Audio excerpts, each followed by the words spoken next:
Hi everyone! Today, I will show you how to sell ebooks on Shopify. Shopify is the all-in-one commerce platform that helps you start, run, and grow a business. You can grab the link to this tool in the description below if you want to follow along. So with that, let's get started. On your Shopify dashboard, look at the left sidebar menu and click on Products. In the top right corner of the page, click on the Add Product button. Type a descriptive title for your ebook in the title field, and add a compelling summary in the description box. Scroll down to the media section and click Upload New, or drag and drop your ebook's cover image into the box. Under the pricing section, enter the amount you want to charge for your digital download.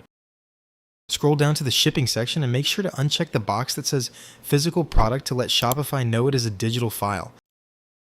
Click the Save button to create the product page. Next, look at the left sidebar menu, click on Apps, and open the Digital Downloads PDF Pandora app. If you do not have it yet, you can download it for free from the Shopify App Store.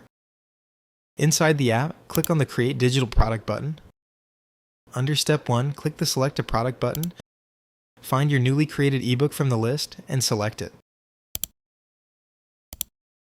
Scroll down to Step 3, click the Upload File box, select the PDF or EPUB file of your ebook from your computer, and wait for it to finish uploading. Once your file is ready, click Save. And that's it. You've successfully learned how to sell ebooks on Shopify. Thanks for watching. If this video helped, be sure to give it a like and subscribe for more quick website guides. Don't forget to add to cart your next big idea. Until next time.